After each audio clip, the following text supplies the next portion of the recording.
विश्व भर में लोगों से कहना चाहता हूं, कम मेक इन इंडिया।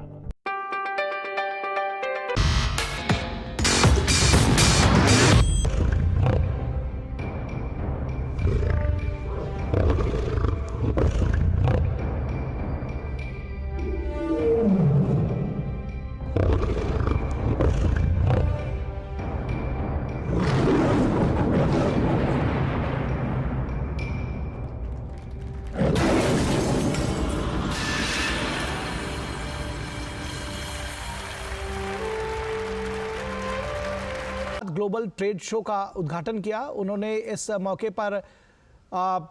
एक पोस्टल स्टैंप भी जारी किया है। साथ में मोजाम्बिक और तिमूर के राष्ट्रपति मौजूद रहे। तो ये गांधीनगर गुजरात की तस्वीरें हैं। Vibrant Gujarat global trade show का उद्घाटन प्रधानमंत्री नरेंद्र मोदी ने किया है और मोजाम्बिक और पूर्वी तिमोर के राष्ट्रपति भी उनके साथ इस मौके पर शामिल रहे, जब उन्होंने एक पोस्टल स्टैंप का भी राष्ट्र को समर्पित किया, एक जारी किया दरअसल।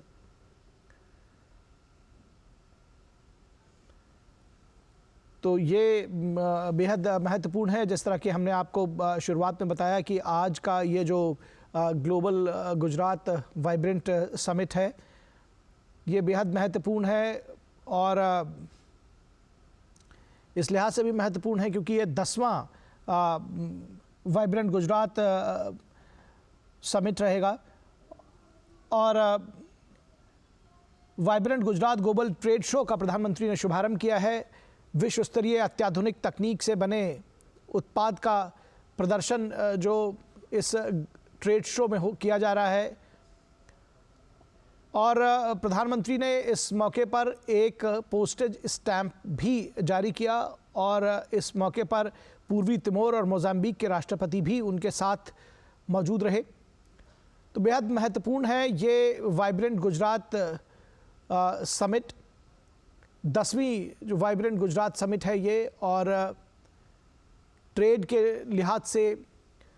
बेहद महत्वपूर्ण है। प्रधानमंत्री नरेंद्र मोदी ने आज vibrant Gujarat global trade show 2024 का शुभारंभ किया।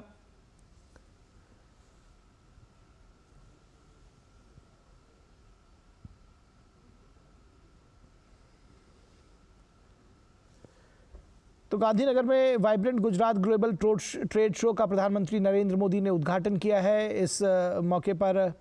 उन्होंने एक पोस्टल स्टैंप भी जारी किया। उनके साथ मोजाम्बिक और पूर्वी तिमोर के राष्ट्रपति भी मौजूद रहे।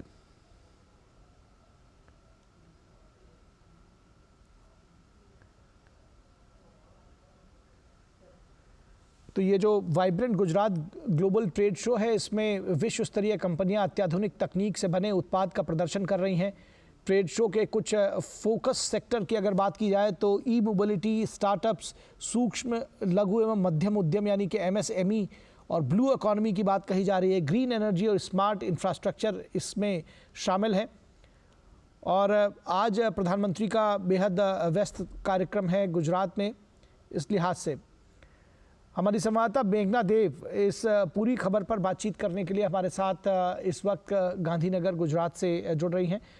मेघना, किस तरह से आप देख रही हैं ये जो ट्रेड शो जिसका उद्घाटन किया गया है, क्योंकि ये जो vibrant Gujarat global trade show है इसमें बताया जा रहा है कि विश्व स्तरीय कंपनियां अत्याधुनिक तकनीक से बने उत्पादों का प्रदर्शित कर रही हैं। किस तरह से ये ओवरऑल जो 10वीं समिट है इसके बारे में आप बताएंगी और किस तरह से आज का कार्यक्रम चल रहा है, क्या जानकारी देंगे हमारे दर्शकों को?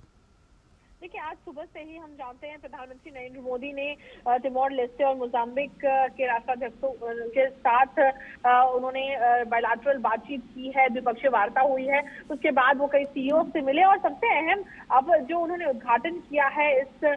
जो अगर हम देखें जो ये जो उद्घाटन हुआ है vibrant Gujarat global trade show का, ये जो उद्घाटन है वो एक बहुत अहम एस्पेक्ट है वाइब्रेंट गुजरात समिट का, क्योंकि हम हर बार जब से वाइब्रेंट गुजरात समिट की शुरुआत हुई है, हमने देखा है कि ये एक ट्रेड शो किया जाता है जिसमें कई एग्जिबिटर्स आते हैं। एग्जिबिटर्स अपने टेक को, अपने बिजनेस जो हो सकता है उसके बारे में और कई चीजों को यहाँ पर एक्सप्लोर करते हैं, कई चीजों को यहाँ पर एग्जिबिट करते हैं। और यहाँ पर जो भी लोग आते हैं, डेलीगेट्स आते हैं, वो पवेलियन विजिट करते हैं, देखते हैं, जानते हैं कि क्या क्या चीजें एक्सप्लोर की जा सकती हैं, क्या क्या काम हो सकता है, कहाँ पर कोलैबोरेशन हो सकता है, टेक के क्षेत्र की बात करें या अन्य क्षेत्रों की भी बात करें। और अगर हम देखें तो प्रदर्शनी और स्टॉल के साथ तकरीबन 2 लाख वर्ग मीटर के क्षेत्र में ये भारत का सबसे बड़ा ग्लोबल ट्रेड शो है। और अगर इसमें हम देखें तो कई डोम्स बनाए गए हैं इस ग्लोबल ट्रेड शो में। कई जो अंतर्राष्ट्रीय जो कंपनियां हैं वो भी हिस्सा ले रही हैं, कई कंट्रीज भी, पार्टनर कंट्रीज भी हिस्सा ले रही हैं, जैसे ऑस्ट्रेलिया, तंजानिया, मोरक्को, मोजाम्बिक, दक्षिण Korea, Thailand, Estonia, Singapore, United Kingdom, Norway, Finland, Netherlands, Russia, Rwanda, कई ऐसे, वियतनाम के जैसे कई ऐसे देश हैं, तकरीबन 20 देश हैं जो अपने अपने देश के उद्योग की जानकारी इसमें दे रहे हैं इस ट्रेड शो में। इसके साथ ही अगर हम देखें तो कई क्षेत्रों में अलग अलग जो इनोवेशन हो रहा है, जो रिसर्च हो रहा है, R&D के भी कई हमने डिस्प्लेज एंड एग्जिबिट्स देखे जिसमें बताया जा रहा है कि किस तरीके से जो नए टेक में जिस किस्म का रिसर्च और डेवलपमेंट हो रहा है, किस तरीके से इनोवेशन हो रहा है, उस पर भी खास तौर पर फोकस है इस ट्रेड शो में। अगर हम देखते हैं तो तकरीबन 100 गेस्ट कंट्रीज हैं इस ट्रेड शो में और तकरीबन 33 देश जो पार्टनर कंट्री हैं वो जो देश हैं वो पार्टनर कंट्री के रूप में हिस्सा ले रहे हैं। और अगर हम देखें तो एस्पेक्ट्स इसके खास ये हैं कि कृषि और खाद्य प्रसंस्करण है, ऑटोमोबाइल, ऑटो कंपोनेंट्स की बात करते हैं, सिरामिक केमिकल्स की बात करते हैं, जेम्स एंड ज्वेलरी, फार्मास्यूटिकल्स की बात करते हैं, और उसके साथ ही कुछ ऐसे क्षेत्र जैसे पोर्ट और मरीन का क्षेत्र है और कोई हाईटेक क्षेत्र है, टेक का क्षेत्र है, उन सभी क्षेत्रों में किस तरीके से सर्विसेज दी जा सकती हैं, उन क्षेत्रों में किस तरीके से काम आगे बढ़ाया जा सकता है, बिजनेस किया जा सकता है, इन्वेस्टमेंट को ट्रैक किया जा सकता है, उस पर बेशक फोकस है। और नए क्षेत्रों की अगर बात करते हैं निखिल, तो ग्रीन हाइड्रोजन का एक जो क्षेत्र है वो बहुत इंपॉर्टेंट है, ईवीज का क्षेत्र बहुत अहम है, सेमीकंडक्टर्स का क्षेत्र बहुत उभरता हुआ है। आज ही प्रधानमंत्री नरेंद्र मोदी ने माइक्रॉन के सीईओ से मुलाकात की, उन्होंने जो सानंद में, गुजरात में जो माइक्रॉन का जो प्लांट बन रहा है उसके ऊपर भी बातचीत की और उसमें इस बात को स्पष्ट रूप से रखा गया कि ना केवल सेमीकंडक्टर मैन्युफैक्चरिंग एक फोकस है, बल्कि वर्कफोर्स को सेमीकंडक्टर के अनुसार से, सेमीकंडक्टर इंडस्ट्री में काम करने के अनुसार से तैयार किया जाए, इस पर भी बहुत फोकस है। तो कुल मिलाकर अगर देखें तो काफी सारी पार्टनर कंट्रीज यहाँ पर मौजूद हैं, काफी सारा जो अगर हम देखें तो ग्लोबल बिजनेस जो स्टेक होल्डर्स हैं उनकी मौजूदगी इस ट्रेड शो में नजर आ रही है। जी, निश्चित तौर पर ये भी समझना चाहेंगे कि इस ट्रेड शो में क्या बिजनेस टाइज और कॉन्ट्रैक्ट्स भी आपस में बातचीत हो सकेगी, क्या इन्वेस्टमेंट्स वगैरह भी अट्रैक्ट किए जा सकेंगे? देखिए, ट्रेड शो में अगर हम देखें तो मेक इन गुजरात, आत्मनिर्भर भारत के जैसे कई 13 तरीके की थीम्स हैं। इन थीम्स में अगर हम जब देखते हैं जो डेलीगेट्स आते हैं विजिट करने के लिए, जो इन्वेस्टर्स आते हैं, कई कंपनीज के जो स्टेक होल्डर्स आते हैं, स्टार्टअप्स को भी जगह दी गई है। तो ऐसे में जब बिजनेस से संबंधित लोग आते हैं तो बेशक किस तरीके से चीजों को आगे ले जाया जाए, मीटिंग्स आगे मतलब एक तरीके से अगर कहें तो ये एक बेस होता है ताकि बातचीत आगे बढ़ सके और वो फ्रुक्टिफाई हो सके, कुछ उसका एक सफल रिजल्ट, उसका पॉजिटिव रिजल्ट निकल सके। तो एग्जीबिशन में, ट्रेड शो में इस चीज को दिखाया जाता है कि किन प्रोडक्ट्स पर, क्या टेक्नोलॉजी पर, किस चीज पर आगे जो फाउंडेशन है वो बिजनेस का फाउंडेशन रखा जा सकता है। तो बेशक इन चीजों पर बात तो होती ही है, लेकिन उसके साथ ही अगर हम देखें तो MSMEs को भी काफी ज्यादा इस बार प्राथमिकता दी गई है। ये प्रदर्शनी एक तरीके से देखें तो खास ध्यान केंद्रित करेगी और उसके साथ ही IT और सूचना प्रौद्योगिकी से संबंध जो भी सेवाएं हैं वो और जो उनसे संबंधित जो स्टार्टअप्स हैं उनको भी जगह दी गई है और टेकेड पवेलियन को तैयार किया गया है। तो टेक पे भी काफी ज्यादा फोकस है, क्योंकि जिस तरीके से कहते हैं कि अब जो व्यापार होता है वो काफी सॉफ्टवेयर में, आईसीटी में, इमर्जिंग टेक में काफी ज्यादा संभावनाओं को और ज्यादा तलाशने की कोशिश कर रही हैं कंपनियां लगातार एआई के क्षेत्र में और इस तरीके से आईसीटी इमर्जिंग टेक्नोलॉजी के क्षेत्र में। तो ये एक बहुत ही प्रॉमिसिंग एरिया है, प्रॉमिसिंग सेक्टर है, जिस पर बेशक जो व्यापारी हैं उनकी भी निगाहें रहती हैं और उसके साथ ही जो कोलैबोरेटर्स हैं, जो स्टेक होल्डर्स हैं, उनकी भी निगाहें रहती हैं। जी, आपने कहा कि एमएसएमई एक फोकस सेक्टर रहेगा इसमें। क्या ये इसको इस तरह से भी समझना चाहिए कि जो हमारे यहाँ के स्टार्टअप्स हैं या जो छोटे उद्यमी हैं उनके लिए भी ये एक बड़ा प्लेटफॉर्म साबित हो सकता है बिजनेस टाइज के संदर्भ में, बिजनेस कॉन्ट्रैक्ट्स के संदर्भ में?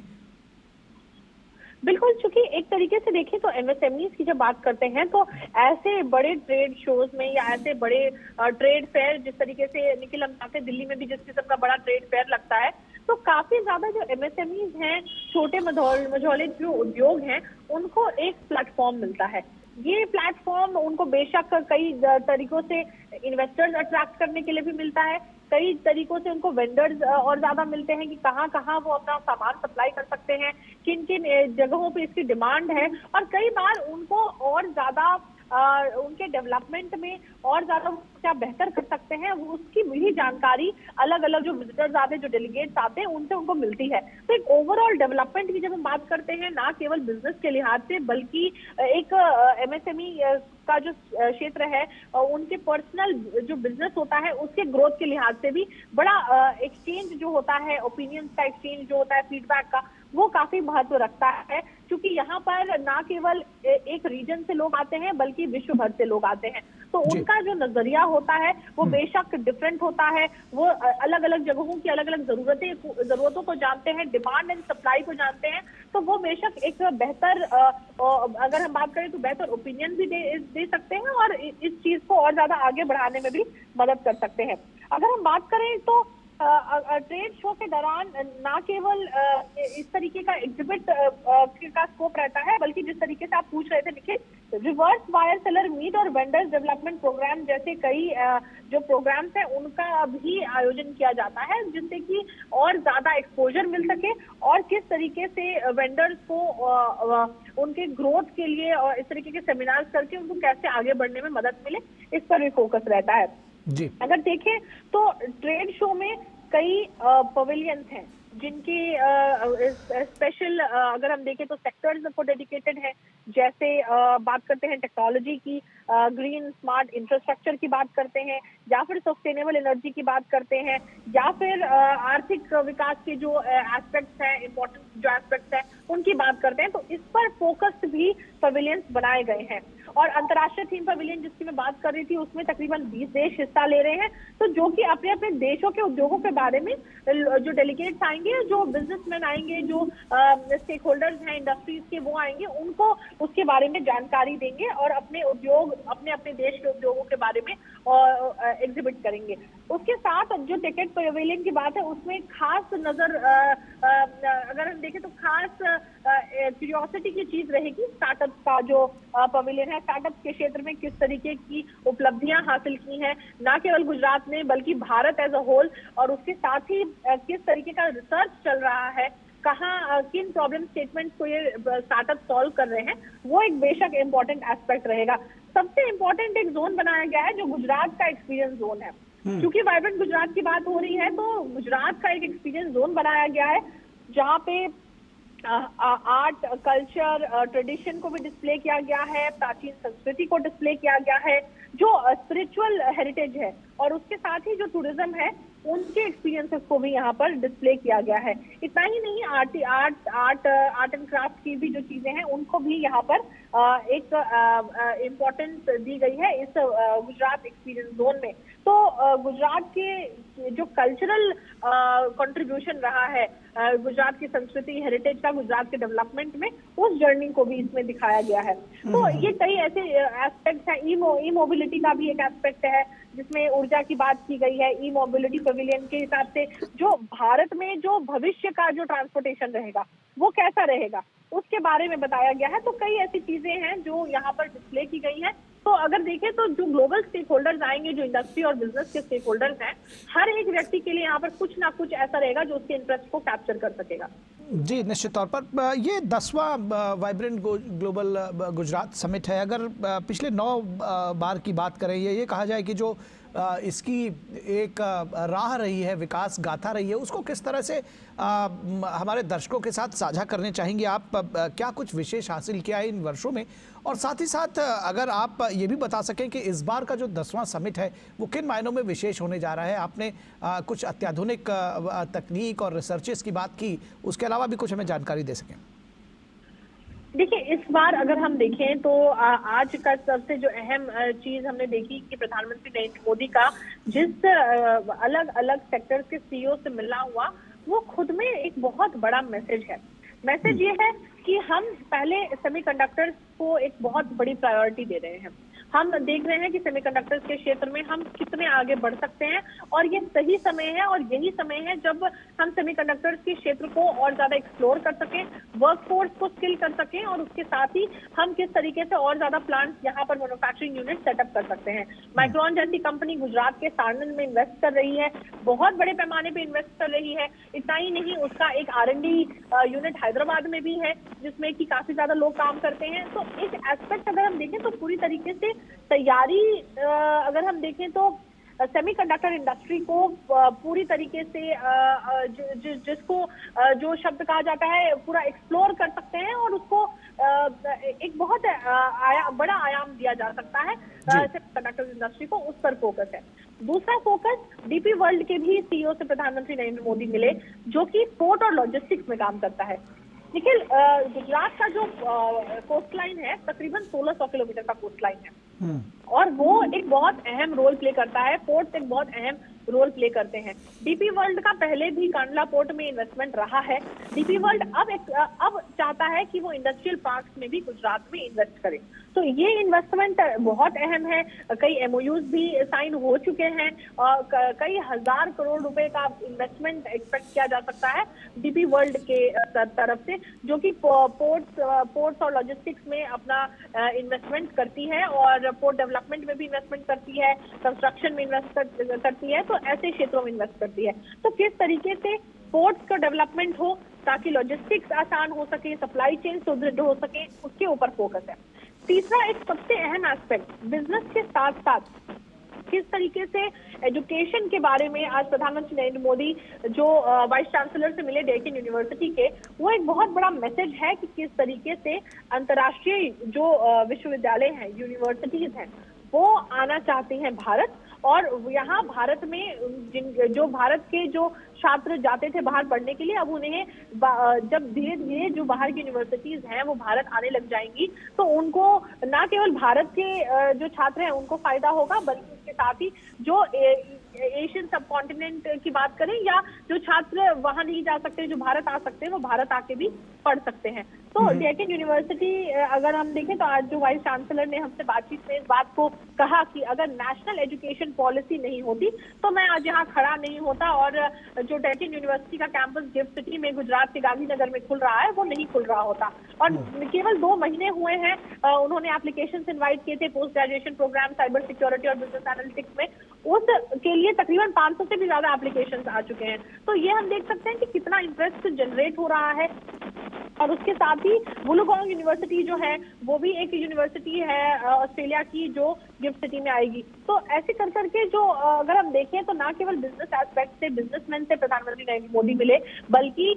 एजुकेशन के एस्पेक्ट को भी उन्होंने उतनी ही प्राथमिकता दी, क्योंकि उससे भी जिस तरीके की स्किलिंग की हम बात करते हैं, उससे हम जिस तरीके के डेवलपमेंट की बात करते हैं, ओवरऑल ग्रोथ की बात करते हैं, और जो स्किल अभी की जरूरत है उसको डेवलप करने की बात करते हैं। और खासतौर पर जिस तरीके का ब्रेन ड्रेन की पहले बात होती थी कि भारत के छात्र बाहर जाके पढ़ते हैं और एक तरीके से उसको रिवर्स करने की कोशिश बेशक यहाँ पर नजर आती है। तो ऐसे कई इनिशिएटिव्स की भी बात कर रहे हैं। सुजुकी अगर बात करें, सुजुकी से भी प्रधानमंत्री नरेंद्र मोदी मिले। सुजुकी का और गुजरात का तकरीबन 6 दशकों का रिश्ता रहा है और ऐसे में इस जर्नी को और कैसे सुदृढ़ किया जाए, रिलेशनशिप को कैसे स्ट्रेंथन किया जाए। जापान का हम जानते हैं क्योंकि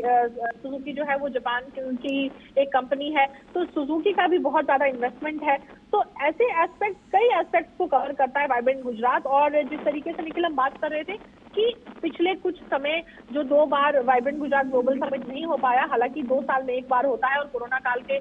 दौरान ये समिट ऑर्गेनाइज नहीं किया गया था, इस बार इसी कारण से काफी ज्यादा एक्साइटमेंट नजर आ रहा है। और चूंकि पिछले कुछ वर्षों में डिजिटल डोमेन में काफी कुछ हो गया है, डिजिटल पब्लिक इंफ्रास्ट्रक्चर में काफी कुछ हो गया है और कोविड ने काफी हद तक बिजनेस का जो मॉडल है वो बहुत ज्यादा बदल दिया है, या हम कह सकते हैं उसमें कई मल्टीपल्स उसमें तेजी ला दी है। तो उसको, उस एस्पेक्ट को भी एक्सप्लोर करने के लिए ये बहुत अहम और बड़ा मौका है। जी निश्चित तौर पर। एक बात आपने जैसा कि कही, और जिस तरह से भारत की इकॉनमी कुलाचे मार रही है, बिजनेस हमारा लगातार आगे बढ़ रहा है और जो दुनिया भर में भारत के अर्थ जगत की जो है वो छाप देखी जा सकती है। ऐसे में जो इस तरह की समिट्स है उसमें भी ये साफ तौर पर परिलक्षित होता होगा कि किस तरह से इंडिया के साथ में बिजनेस करने के लिए जो वर्ल्ड कम्युनिटी है उसकी वो कितनी आतुर दिखती है। देखिए, इस बात का साफ तौर पर अंदाजा लगाया जा सकता है क्योंकि जिस तरीके से जैसे जापान है, जापान भी कई ट्रिलियन यानी इन्वेस्ट करना चाहता है भारत में। हम देखते हैं कई ऐसे देश हैं जो चाहते हैं कि भारत का वर्कफोर्स आए। माइग्रेशन मोबिलिटी अग्रीमेंट हम कर रहे हैं कई देशों के साथ, हम कई देशों के साथ FTAs पाइपलाइन में है। उसके तो इससे बेशक पता चलता है कि इंडिया मीन्स बिजनेस और गुजरात उसका एक, अगर हम कहें तो एक मॉडल है जिससे कि ये पता चलता है कि अगर आप कंसिस्टेंट रहेंगे, व्यापार के क्षेत्र में लगातार इन्वेस्टर्स को अट्रैक्ट करते रहेंगे, तो बिजनेस में, एम्प्लॉयमेंट में और ऐसे अपॉर्चुनिटीज में कोई कमी नहीं आएगी। 2009 की अगर मैं बात करती हूँ निखिल, 2009 में बहुत बड़ा रिसेशन आया था, उसके बावजूद वाइब्रेंट गुजरात ग्लोबल समिट में अटेंडेंस थी, कई देश आए थे, कई देश के प्रतिनिधि आए थे, बिजनेस फ्रेटर्निटी आई थी, ग्लोबल बिजनेस फ्रेटर्निटी आई थी और 2009 का वाइब्रेंट गुजरात समिट काफी ज्यादा सक्सेसफुल था। तो इससे ये पता चलता है कि व्यापार के अगर हम नए आयाम देते हैं, ईज ऑफ डूइंग बिजनेस को खड़ा करते हैं, प्रोडक्शन लिंक इंसेंटिव देते हैं, कई ऐसे ल्यूक्रेटिव और अट्रैक्टिव ऑप्शन देते हैं अगर बिजनेसेस को, तो बिजनेसेस बिल्कुल आना चाहेंगी। भारत को मैन्युफैक्चरिंग हब के तौर पे देखते हैं, भारत को एक बहुत ही इम्पोर्टेंट वर्कफोर्स के तौर पे देखते हैं। तो इन सभी एस्पेक्ट से अगर देखा जाए तो बिजनेसेस बेशक इंटरेस्टेड रहते हैं भारत में कि भारत में जाकर मैन्युफैक्चरिंग सेटअप किया जाए। कई बड़ी बड़ी कंपनियों ने अपने मैन्युफैक्चरिंग यूनिट भी भारत में खोले हैं पिछले ही कुछ साल में और ये डेवलपमेंट बहुत तेजी से मल्टीप्लाई होता जा रहा है। जी, एक चीज़ आपने और भी देखी है कि ये जो समिट है इसमें तमाम जो विदेशी मेहमान हैं उनमें राष्ट्राध्यक्ष भी शामिल है, UAE के राष्ट्रपति भी आज यहाँ पहुँच रहे हैं। आपने देखा कि मोज़ाम्बिक और तिमोर लेस्टे के जो प्रमुख हैं वो भी आज रहे हैं। तो किस तरह से इसको देखते हैं कि एक अवसर के तौर पे बिजनेस की तो बात निश्चित तौर पर हो रही है, साथ ही साथ जो द्विपक्षीय वार्ताएं हैं वो भी परवान चढ़ रही हैं एक ऐसे माहौल में जहां पर सभी कहीं ना कहीं दुनिया को, जब देश को अपने अपने देश के बिजनेस की बात होती है तो दुनिया को विकसित करने की भी बात होती है। मेघना, बिल्कुल। और देखिए, अभी जैसे हम तस्वीरों में देख रहे हैं कि प्रधानमंत्री नरेंद्र मोदी कई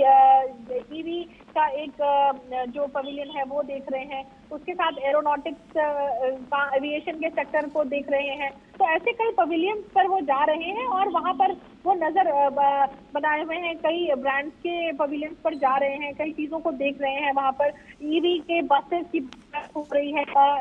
ड्रोन्स की बात हो रही है। हम बात करते हैं कई चीजों के मैन्युफैक्चरिंग की, तो वो एक बहुत इंपॉर्टेंट एस्पेक्ट हो जाता है। खास करके अब हम देखते हैं कि हमारे जो स्टार्टअप्स हैं, कई यूनिकॉर्न्स भारत से निकल रहे हैं। भारत में एग्रीकल्चर के क्षेत्र में स्टार्टअप्स हैं। भारत में ऑनलाइन हर एक स्टेटमेंट के सोल्यूशन के लिए कोई ना कोई स्टार्टअप काम कर रहा है। मेडिसिन का क्षेत्र हो, टेलीमेडिसिन का क्षेत्र हो, कई ऐसे क्षेत्र हैं, ई संजीवनी हो, ऐसे कई चीजें हैं जो डिजिटल पब्लिक इंफ्रास्ट्रक्चर तो है ही है, लेकिन उसके साथ ही जो प्राइवेट जो एंटरप्रेन्योर्स हैं, उन्होंने अपने ये प्रॉब्लम स्टेटमेंट आइडेंटिफाई करके खुद सॉल्यूशंस लेकर आए हैं और वो सॉल्यूशन को वायबल बनाने के लिए काम कर रहे हैं। अगर हम बात कर रहे हैं देखिए जिस तरीके से इस ट्रेड शो की ई मोबिलिटी, जैसे ऊर्जा सक्षम की हम बात करते हैं, भविष्य की परिवहन जरूरतों को पूरा करने के लिए किस तरीके से टेक्नोलॉजी का उपयोग किया जाए, कैसे टेक्नोलॉजी इतना आवश्यक बन गया है, सस्टेनेबल डेवलपमेंट, ई मोबिलिटी कितना अहम हो गया है, ये पता चलता है जब जैसे कॉप जैसे सम्मेलनों में जिस तरीके से सारे देश आते हैं और इस चीज पर चर्चा करते हैं, तो पता चलता है इसकी कितनी ज्यादा अहमियत है। अगर हम देखें तो नए वाहन मॉडलों के साथ कई अत्याधुनिक चार्जिंग की टेक्निक्स, बेटर बैकअप वाली जो बैटरीज हैं जो ईवी में जो लगती हैं, और उसके साथ भी कई ब्रांड्स भी अपने एग्जिबिट्स को यहाँ पर डिस्प्ले कर रही हैं। उसके साथ ही इलेक्ट्रॉनिक जो परिवहन है, जो ईवी है, उसमें किस तरीके से इनोवेशन से ज्यादा क्या नया इनोवेशन आया है, कहाँ पे और ज्यादा इनोवेट किया जा सकता है, R&D को किस लेवल तक ले जाया जा सकता है, उस पर भी एक बहुत अहम फोकस है। नॉलेज इकोनॉमी स्टार्टअप्स की तो हम बात कर ही रहे हैं, उसके साथ ही मेक इन गुजरात की बात कर रहे हैं, आत्मनिर्भर भारत की बात कर रहे हैं, जहां पर कि जब प्रधानमंत्री नरेंद्र मोदी ने भारत में जिस तरीके से आत्मनिर्भरता की पहल की और कई उद्योगों में आत्मनिर्भरता को बढ़ावा देने की बात की, तो उसके बाद से किस तरीके से आत्मनिर्भर भारत को और ज्यादा गतिशील बनाया जाए, उसके लिए ये एक पवेलियन भी तैयार किया गया है। सस्टेनेबिलिटी, क्लाइमेट एक्शन, ऐसे भी कई विषयों पर भी इस ट्रेड शो में ध्यान दिया जा रहा है, जहां पर सबसे अहम निखिल है कि इलेक्ट्रिक चार्जिंग स्टेशन और हाइड्रोजन, अगर हम बात करें हाइड्रोजन ईंधन की, तो वो बहुत इंपॉर्टेंट है। उसके फ्यूलिंग स्टेशन की बात करें, वो इंपॉर्टेंट है। इको फ्रेंडली ट्रांसपोर्टेशन इंफ्रास्ट्रक्चर को कैसे खड़ा किया जाए, ये कैसे मॉडल बन सकता है, वो बहुत इंपॉर्टेंट है। उसके साथ ही अगर हम देखते हैं तो स्मार्ट इंफ्रास्ट्रक्चर, हम स्मार्ट सिटीज की बात करते हैं, तो स्मार्ट इंफ्रास्ट्रक्चर की बेशक बात होती है, और हमने देखा कि हाल ही में जब G20 की मीटिंग चल रही थी, तो हम इंफ्रास्ट्रक्चर वर्किंग ग्रुप में इन्हीं चीजों की चर्चा करते थे कि किस तरीके से इंफ्रास्ट्रक्चर को और ज्यादा स्मार्ट बनाया जा सके,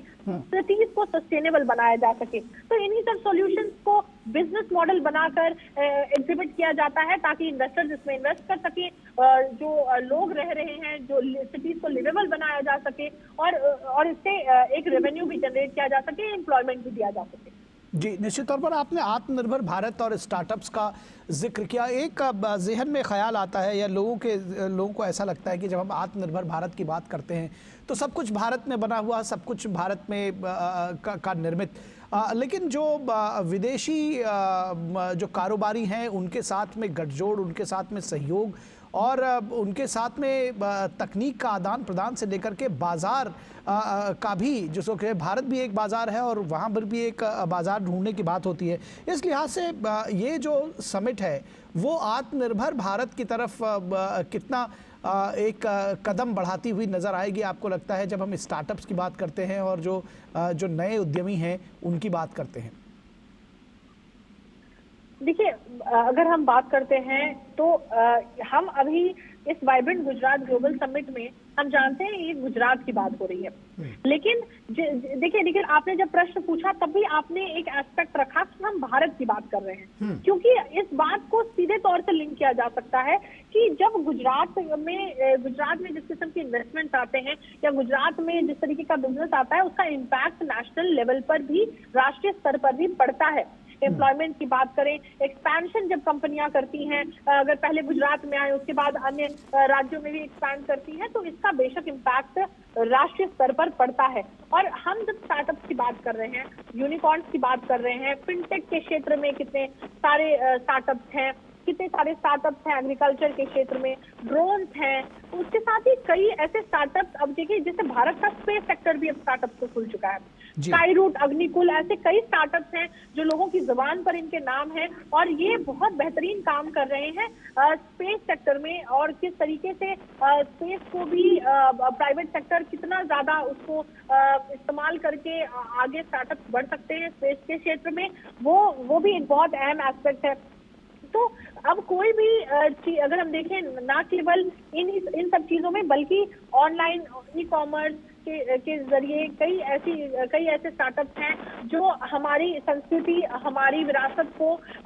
देश और दुनिया तक डिस्प्ले कर रही हैं, उससे रेवेन्यू जनरेट कर रही हैं, गांवों तक उस रेवेन्यू को पहुंचा रही हैं। तो अगर हम देखें तो ना केवल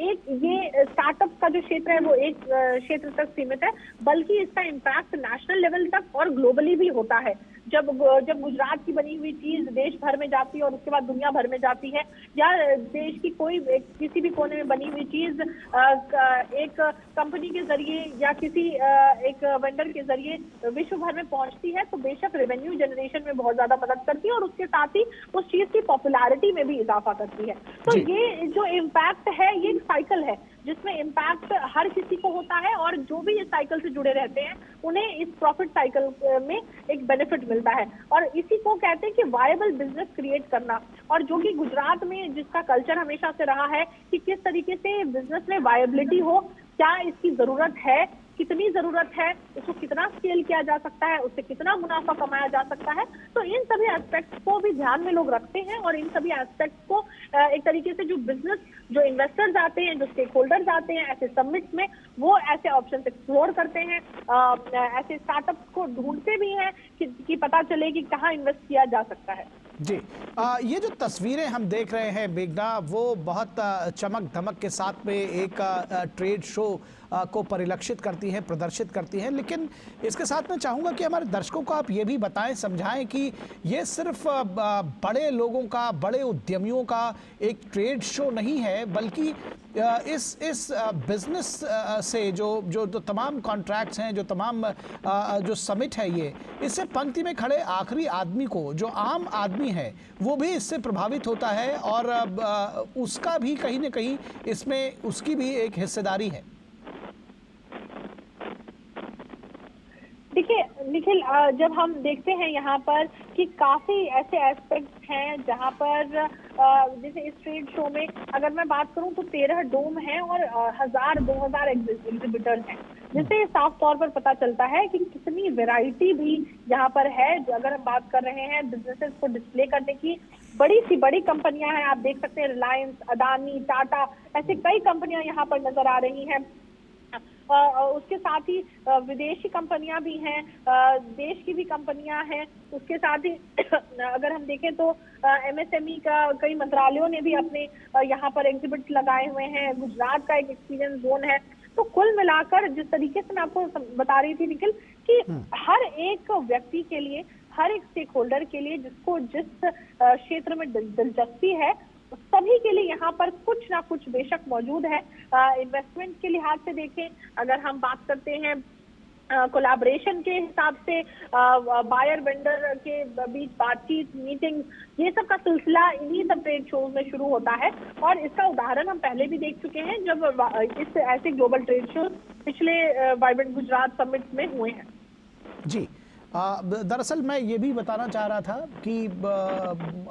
जिस तरह से ये सारे बिजनेसेस हैं, ये ओवरऑल जो जब कंट्री के इकोनॉमी को इम्पैक्ट करते हैं, तो उसका असर देश के हर हिस्से पर, हर व्यक्ति पर, हर कोने पर पड़ता है, जिसको आपने भी बहुत अच्छे ढंग से समझाया। ये बात भी समझना चाहेंगे कि 2001 में तत्कालीन मुख्यमंत्री के तौर पर नरेंद्र मोदी ने इस ग्लोबल गुजरात समिट की शुरुआत की थी। 20 वर्ष पूरे हो चुके हैं। उस जर्नी को भी मैं चाहूँगा कि आप थोड़ा सा बताएं कि किस तरह से ये 2 दशक कई मायनों में देश के लिए मार्गदर्शक के तौर पर साबित हुए हैं। गुजरात ने एक तरह से लीड करते हुए कहीं ना कहीं ये बताया है कि किस तरह से आगे बढ़ा जा सकता है, इस तरह के एवेन्यूज़ को आगे कैसे एक्सप्लोर किया जा सकता है। देखिए निखिल, अगर हम थोड़ा सा फ्लैशबैक में जाएं तो पिछले वर्ष ही वाइब्रेंट गुजरात ग्लोबल समिट ने अपने 20 वर्ष पूरे किए हैं। ये 20 वर्ष जो पूरे हुए हैं वो एक बहुत लंबी जर्नी रही है और इतनी आसान जर्नी भी नहीं रही है। जो लोग गुजरात को जानते हैं, जिन लोगों ने गुजरात को देखा है, अगर हम देखें तो प्रधानमंत्री नरेंद्र मोदी जब गुजरात के मुख्यमंत्री बने, 2001 का वो भयावह भूकंप आया कच्छ का, 2002 में फिर जिस तरीके का अगर हम देखें तो गोधरा कांड हुआ और बाद जो एक तस्वीर है पूरी तरीके से बदल गई। प्रधानमंत्री नरेंद्र मोदी ने पूरी कोशिश की कि किस तरीके से बिजनेसेस को यहाँ अट्रैक्ट किया जाए, किस तरीके से पूरे राज्य का माहौल बदला जाए और राज्य को प्रगति की दिशा में ले जाया जाए। उसके लिए वाइब्रेंट गुजरात ग्लोबल समिट की बहुत ही हम्बल शुरुआत हुई अहमदाबाद के साइंस सिटी में। एक छोटी सी जगह लेकर एक टेम्पररी सा एक अगर हम देखें तो टेंट जैसा स्ट्रक्चर लगाकर और वहां पर वाइब्रेंट गुजरात का समिट हुआ था, जहां पर कुछ देश आए थे, थोड़े डेलीगेट्स आए थे, कुछ इन्वेस्टर्स आए थे। और उसके बाद से लेकर लगातार जब देखा गया कि धीरे धीरे करके और 2009 का जब सक्सेस देखा, लगातार इस पे डटे रहे, उसके बाद ये सक्सेस आज देखने मिल रही है कि हजारों की संख्या में डेलीगेट्स आते हैं। कई मतलब अगर हम कहें दर्जनों देश इसमें हिस्सा लेते हैं, दर्जनों देश पार्टनर कंट्रीज बनते हैं, तो उससे इसकी सक्सेस का अंदाजा लगाया जा सकता है। और अगर मैं इसकी एक झलक दिखाऊं, अगर यहाँ पर दर्शकों को बताऊं कि कल की ही अगर हम बात करें तो कल इसका इनॉग्रेशन होने वाला है। वाइब्रेंट गुजरात ग्लोबल समिट का इनॉग्रेशन होगा और इनॉग्रेशन के साथ साथ ही कई सेमिनार्स होने वाले हैं, कई कंट्री सेमिनार्स होंगे। बात होगी अगर हम देखें तो कल एक कंट्री सेमिनार होने वाला है जापान का, उसमें बातचीत होने वाली है कि अगला फेज जापान कहाँ मेक इन इंडिया में कंट्रीब्यूट कर सकता है, कहाँ पर जापानीज जो कंपनीज हैं वो अपनी भारत में प्रेजेंस को बढ़ा सकती हैं, अपने को बढ़ा सकते अलग अलग क्षेत्रों में, डिजिटल हो, ग्रीन एनर्जी हो, सेमीकंडक्टर्स हो, ऐसे इमर्जिंग सेक्टर्स में। तो इस पर एक कंट्री सेमिनार होगा। उसके अलावा अगर हम देखें तो एयरक्राफ्ट, एंसिलरी मैन्युफैक्चरिंग, एमआरओ की अपॉर्चुनिटीज में भी किस तरीके से इस अपॉर्चुनिटीज को एक्सप्लोर किया जा सके, एयरक्राफ्ट एंसिलरी मैन्युफैक्चरिंग के ऊपर, उसमें भी बातचीत होगी। इसमें कैसे एरोस्पेस इकोसिस्टम में किस तरीके से इन्वेस्टमेंट्स को अट्रैक्ट किया जाए, उसके ऊपर बातचीत होगी। उसके अलावा देखें तो ऑस्ट्रेलिया का भी एक इवेंट है जो कंट्री सेमिनार है, जहां पे ऑस्ट्रेलिया ये बात करेगा कि कहाँ बिजनेस, इन्वेस्टमेंट, स्टडी और टूरिज्म, इन चीजों, इन मेन एस्पेक्ट्स पर बातचीत होगी। उसके अलावा भी अगर हम कुछ इंपॉर्टेंट एस्पेक्ट्स देखें तो धोलेरा, गुजरात में एक बहुत बड़ा प्रोजेक्ट है Dholera, greenfield smart city, smart businesses. इसके लिए एक सेमिनार ऑर्गेनाइज होगा जिसमें कि किस तरीके से एग्जिस्टिंग मेट्रो और मेगा सिटीज को चैलेंजेस फेस करने पड़ रहे हैं और उसके ऊपर बातचीत होगी, कैसे ग्रीनफील्ड स्मार्ट सिटीज अहम होंगी और धोलेरा जो स्मार्ट सिटी बन रहा है वो किस तरीके का होगा, उस पर बातचीत होगी। तो कई ऐसे एस्पेक्ट्स हैं जिन पर चर्चाएं होनी है। कई यूएस इंडिया बिजनेस काउंसिल का भी एक इवेंट है, उसके साथ ही सिंगापुर कंट्री है, इंडो जर्मन पर्सपेक्टिव्स पे भी एक सेमिनार है। तो कई ऐसे सेमिनार्स हैं, यूके का कंट्री सेमिनार, वियतनाम का India business forum, artificial intelligence के ऊपर बातचीत। तो कई ऐसे क्षेत्र हैं जिनमें कोऑपरेशन, इकोनॉमिक कोऑपरेशन और अगर हम देखें तो इसमें वो बिजनेसेस को बढ़ावा मिल सके, इस पर इस पूरे वाइब्रेंट गुजरात ग्लोबल समिट में 3 दिन का 10, 11 और 12 तारीख को जो ये समिट ऑर्गेनाइज हो रहा है उसमें फोकस रहेगा और साइमल्टेनियसली ही कई सेशंस चलेंगे जिसमें इनोवेशन, सस्टेनेबिलिटी जैसे सब्जेक्ट्स को भी उठाया जाएगा। जी निश्चित तौर पर। आपने ये कहा कि 2001 में जब प्रधानमंत्री नरेंद्र मोदी तत्कालीन मुख्यमंत्री थे, उसके बाद से ये ग्लोबल समिट की शुरुआत बहुत हम्बल तरीके से की गई। आपको लगता है कि एक दृढ़ राजनीतिक इच्छा शक्ति की भी ज़रूरत है इस तरह के आयोजनों को न सिर्फ करना बल्कि उनको आगे बढ़ाना और जो उनका असल मकसद है उसको भी हासिल करना? बिल्कुल, क्योंकि अगर हम देखते हैं तो अगर वाइब्रेंट गुजरात ग्लोबल समिट की बात करते हैं तो निखिल, आपका भी एक लंबा तजुर्बा रहा है। आपने भी देखा होगा कि इस किस्म के समिट की उस समय 2003 के आसपास बात नहीं होती थी कि कैसे ग्लोबल इन्वेस्टर्स को एक जगह इकट्ठा किया जाए, और क्योंकि आजकल कई तरह के एप्रीहेंशंस रहते थे कि क्या लोग इन्वेस्ट करना चाहेंगे, क्या एक इवेंट में मात्र आकर क्या बड़ी बड़ी डील साइन हो सकती हैं, क्या इस तरीके से लोग इंटरेस्ट दिखाएंगे, क्या अड़चने हो सकती हैं, क्या ये सक्सेसफुल होगा कि नहीं। वो उन सभी अड़चनों को पार कर ही वाइब्रेंट गुजरात ग्लोबल समिट ने ये सफर को तय किया है। इस सफर को अगर हम देखते हैं तो हम देखते हैं कहाँ जहां एक तरीके से कुछ देश इसमें इंटरेस्ट दिखा रहे थे, आज हर क्षेत्र में कई दर्जन देश हैं जो गुजरात में इन्वेस्ट करने में दिलचस्पी दिखा रहे हैं। हम जानते हैं यूएई के राष्ट्रपति नायन आज आ रहे हैं, आज वो गुजरात आएंगे और प्रधानमंत्री नरेंद्र मोदी के साथ प्रधानमंत्री नरेंद्र मोदी को मिलेंगे। एक रोड शो भी होने वाला है, यहाँ पर भी काफी ज्यादा भीड़ है। लेकिन अगर हम देखें तो पूरे भारत में यूएई का जो इन्वेस्टमेंट है उसमें सबसे ज्यादा इन्वेस्टमेंट अगर किसी राज्य में है तो वो गुजरात है। जापान का कई दशकों का, तकरीबन 6 दशकों का रिलेशनशिप गुजरात के साथ रहा है। अगर हम देखें तो कई अफ्रीकन कंट्रीज हैं जिनका एसोसिएशन गुजरात के साथ रहा है। फार्मास्यूटिकल्स की क्षेत्र की बात करें और कई ऐसे जो क्षेत्र हैं, केमिकल्स एंड फर्टिलाइजर्स की जो क्षेत्र हैं उनमें खास करके, तो ऐसे कई एस्पेक्ट्स हैं जिसमें गुजरात ने धीरे धीरे करके एक फोकस रखा कि कैसे इसमें इंडस्ट्रियलाइजेशन को बढ़ाया जाए, पब्लिक प्राइवेट पार्टनरशिप्स को बढ़ाया, किस तरीके से प्राइवेट एंटिटीज को फैसिलिटेट किया जाए, इन्वेस्टर्स को कैसे यहाँ पर अट्रैक्ट किया जाए। तो हर तरीके से जो दृढ़ इच्छा शक्ति की आप बात कर रहे हैं निखिल, वो थी, तभी ये इतना लंबा सफर तय हो पाया। कई अड़चनों के बावजूद प्रधानमंत्री नरेंद्र मोदी ने सितंबर पिछले साल, जब 20 साल पूरे हुए थे वाइब्रेंट गुजरात ग्लोबल समिट के, तो उसी साइंस सिटी में एक कार्यक्रम में प्रधानमंत्री नरेंद्र मोदी ने कहा था कि खट्टी मीठी यादें जुड़ी हैं इस वाइब्रेंट गुजरात ग्लोबल समिट से। और इन खट्टी मीठी यादों में कई बार ऐसा भी होता था कि इन्वेस्टर्स को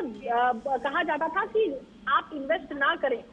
इन्वेस्टर्स को धमकाया जाता था, डराया जाता था कि गुजरात में इन्वेस्ट ना करें। तो उन सभी अड़चनों को पार करके वाइब्रेंट गुजरात आज जहां खड़ा है, वो ना केवल गुजरात की इकोनॉमी को इम्पैक्ट करता है बल्कि पूरे देश की इकोनॉमी को इन टर्म्स ऑफ बिजनेस काफी ज्यादा इम्पैक्ट करता है। और ऐसे समिट कई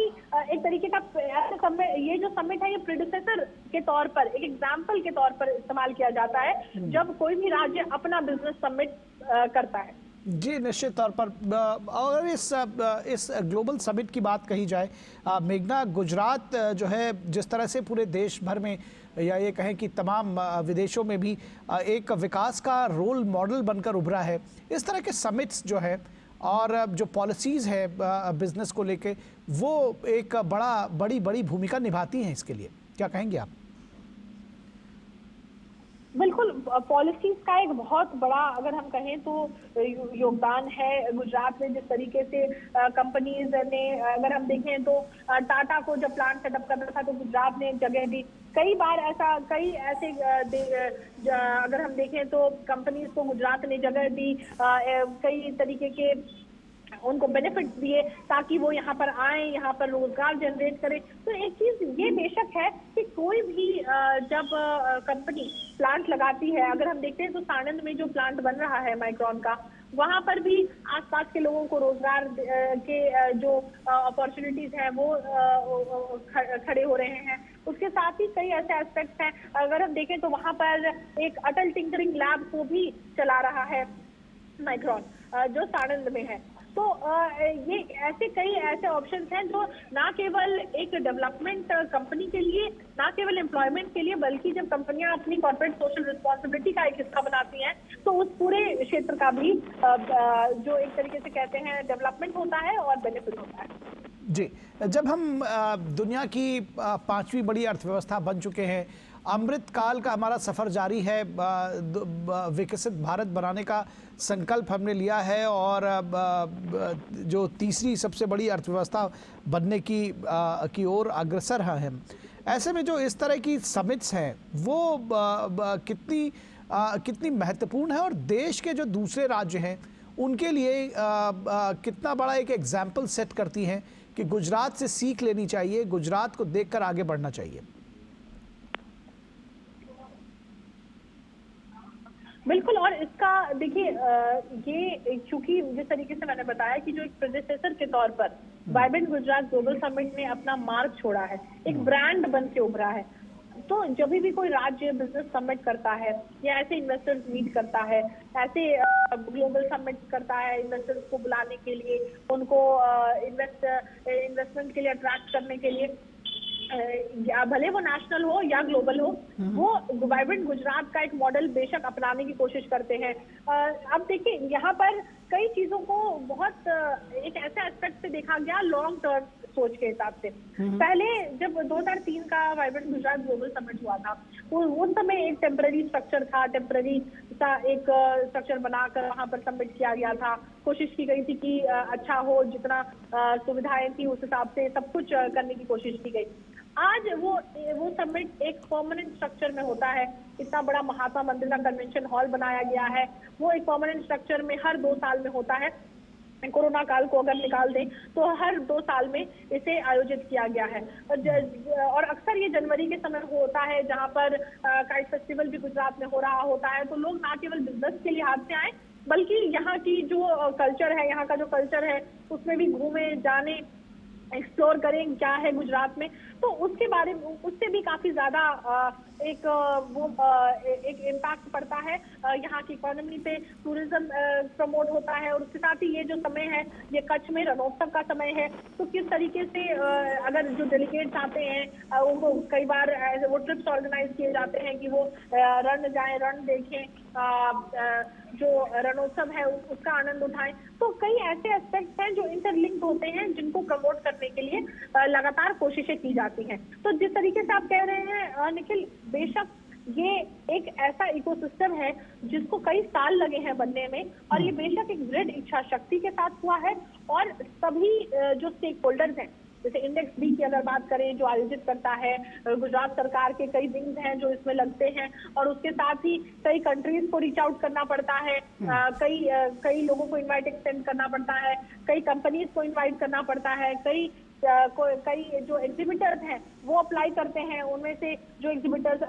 हमें कल ही जो जनरल मैनेजर है इंडेक्स बी के, वो बता रहे थे कि अब उनके पास एक स्टॉल लगाने की भी जगह नहीं बची है इस ग्लोबल ट्रेड शो में, जिससे पता चलता है कि कितना बड़ा सक्सेस है और कितना ज्यादा इंटरेस्ट जनरेट करता है और कितनी ज्यादा डिमांड है इस ट्रेड शो की, क्योंकि लोग देखने आना चाहते हैं, लोग जानने आना चाहते हैं, लोग सीखने भी आना चाहते हैं। तो इसलिए भी कई मायनों में जो अलग अलग एस्पेक्ट्स हैं जो इस वाइब्रेंट गुजरात ग्लोबल समिट के आसपास लिंक्ड है, वो काफी ज्यादा महत्वपूर्ण है। जी, इस बार समिट की जो थीम है गेटवे टू द फ्यूचर, किस तरह से ये परिलक्षित हो रहा है इस समिट में, और ख़ासतौर पर जो आज जो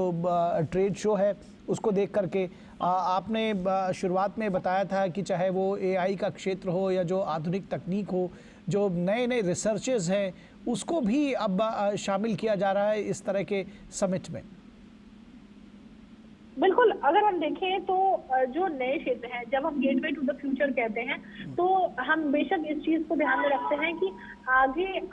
आने वाले या आगे जो टेक्नोलॉजीज बढ़ने वाली हैं, जिन चीजों को आगे एक्सपेक्ट किया जा सकता है, जिन चीजों को आगे एक्सप्लोर किया जा सकता है, उन पर फोकस रहेगा। तो बेशक जैसे ईवी का क्षेत्र है, emerging technologies, IT, ICT, AI, और ऐसे ग्रीन हाइड्रोजन की बात करें, सस्टेनेबल सॉल्यूशंस की बात करें, स्टार्टअप्स की बात करें, एमएसएमईज हो, ब्लू इकोनॉमी हो, मैरिटाइम हो या एरोस्पेस हो, ऐसे कई क्षेत्र हैं जिनको एक्सप्लोर किया जा रहा है। तो अगर देखें तो भविष्य की जब हम बात करते हैं तो ये बेशक जो तकरीबन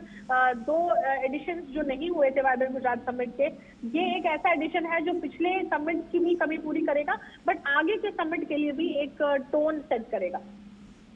जी जी जी, निश्चित तौर पर। तो ये भी समझना चाहेंगे कि किस तरह से जब हम ये कहते हैं कि ये जो हमारा वाइब्रेंट गुजरात समिट है, इसमें हम आत्मनिर्भर भारत से लेकर के और मॉडर्न भारत की बात करते हैं, हम विकसित भारत की बात करते हैं, हम फ्यूचर के भारत की बात करते हैं। किस तरह से ये जो आम लोग हैं उसको वो इसको इस समिट से अपने आप को जोड़ सकते हैं, कैसे कैसे इसको देखेंगी मेघना?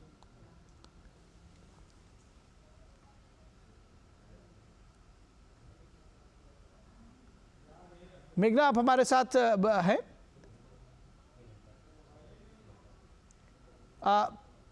मेघना का संपर्क हमारे साथ फिलहाल नहीं हो सक रहा है, लेकिन हम जल्द ही उनके साथ जुड़ेंगे। लेकिन फिलहाल हम आपको बता दें कि वाइब्रेंट गुजरात समिट का आयोजन हो रहा है और प्रधानमंत्री नरेंद्र मोदी ने आज वाइब्रेंट गुजरात ट्रेड शो का इस समिट के तहत उसका उद्घाटन किया है। और तिमोर लेत्से और मोजाम्बिक के राष्ट्रपति इस मौके पर मौजूद रहे हैं। एक स्मारक टिकट और एक सिक्का भी प्रधानमंत्री ने जारी किया है। तो ये 10वां संस्करण है जिसका उद्घाटन प्रधानमंत्री ने किया है। और इस मौके पर दुनिया भर से गुजरात पहुंचे जो कारोबारी हैं, निवेशक हैं, उनको प्रधानमंत्री संबोधित करेंगे। और इसके साथ ही जो 4 राष्ट्राध्यक्ष हैं उनके साथ ही 32 सहभागी देशों के प्रतिनिधि इस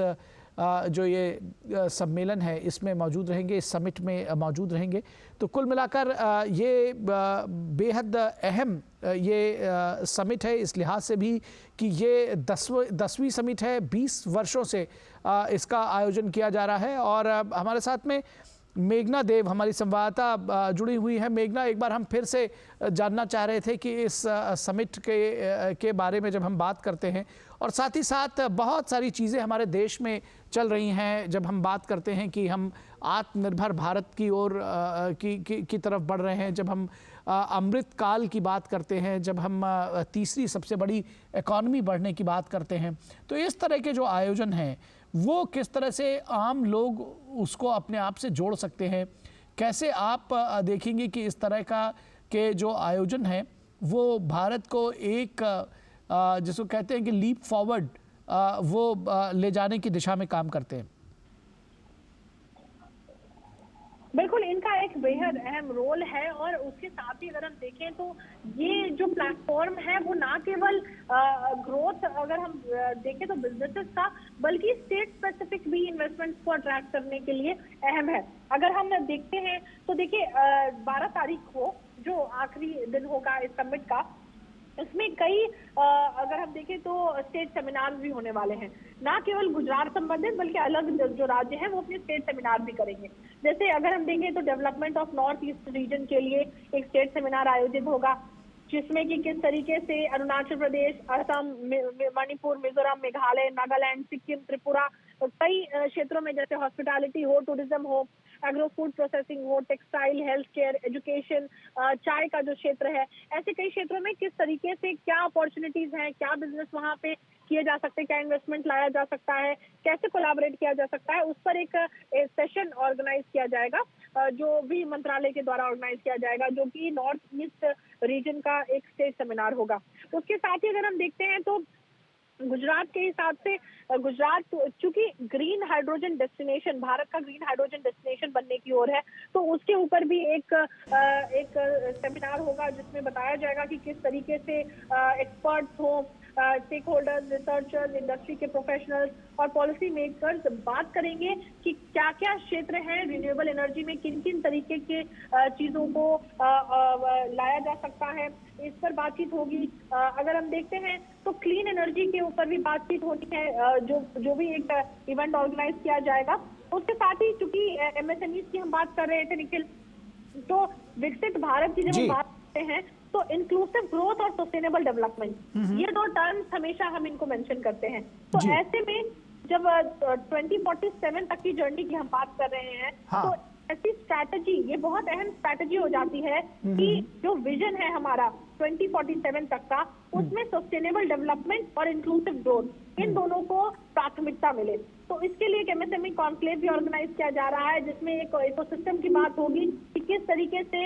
इकोनॉमिक स्ट्रैटेजी अपनाकर अलग अलग तरीके से एक ट्रांसफॉर्मेशन लाया जा सकता है राष्ट्र के तौर पर और इन बिजनेसेस को आगे बढ़ाने के लिए। जी जी जी जी, निश्चित तौर पर मेघना।